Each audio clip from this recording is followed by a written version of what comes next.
The Philippines has frequently flexed its presence in the South China Sea, keeping a high buzz in the public opinion field. We analyzed nearly 20,000 pieces of data on social platforms over the past 7 days. When it comes to the Philippines, there's always a word in our mind: Warship.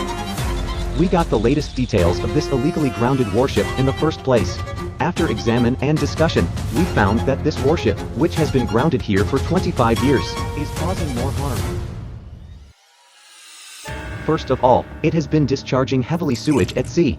The Bastank on the deck is a corrosion-resistant bucket, which is used as a water supply for showering daily. The green pipe on the right side is used to drain gray water, commonly known as bath water. Gray water contains detergents and other substances that will cause eutrophication of seawater. Except gray water, black water is also a big problem. Black water refers to toilet water and other domestic sewage. From the picture, we can see that temporary houses have been built on the ship with a toilet inside. There is a square gap right below, from which a lot of sewage pipes stretching out. China has long enacted standards for water pollutant discharge of ships. For example, suspended solids shall not be higher than 35 milligrams per liter. The pH limit shall be between 6 to 8.5, and the sewage can be discharged only when all these requirements are satisfied. The pipes on the ship lead directly to the sea, obviously without any processing. According to general statistical measurement and the most conservative estimates, each person on board ships at sea creates about 0.05 tons of domestic sewage per day. There are about 9 to 12 personnel on board the warship all year round. Up to 5,000 tons of all kinds of domestic sewage can be discharged after 25 years of continuous discharge. Look at the hull. In addition to long-term sewage discharge, the metal part has been substantially corroded. These metallic elements include copper, tin, lead, mercury, and so on. This is not the most serious problem. We can look underwater. The underwater part of the warship is sprayed with anti-fouling paint with high concentration of harmful substances to prevent the attachment of seafloor creatures, as it has been soaked in the sea all the time.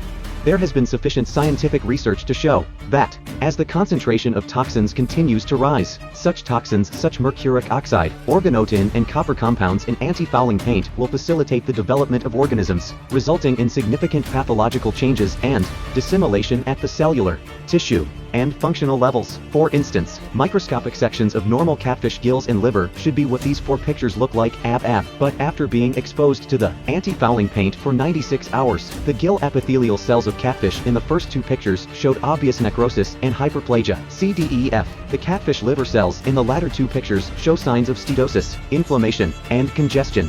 If the warship is moving at sea, the concentration of these pollutants will decrease after they are diluted by seawater. But in the center of Rinai Reef is a lagoon surrounded by reefs. In this relatively closed area, water does not flow for a long time. As toxic substances gradually accumulate, they spread outward with this warship as the center, resulting in gradient toxin distribution. Historically, gradient spreading of copper element occurred due to ship paint. As you can see from the picture, different locations in the area have different critical copper release rate values. The higher the release rate at the site means higher concentration of metal elements. Metal corrosion pollution in the sea area shown in the figure is spreading out from the central point. Once the seawater is polluted, such aquatic plants and animals as algae, fish, and shrimp will be firstly affected, and because of the food chain, toxic elements will enter the body of higher-level aquatic organisms. It may eventually enter the human being's life circle. The warship pollutes the ocean, damages the sea creatures, and endangers human health. How long does the Philippines intend to have its warship illegally grounded in the South China Sea?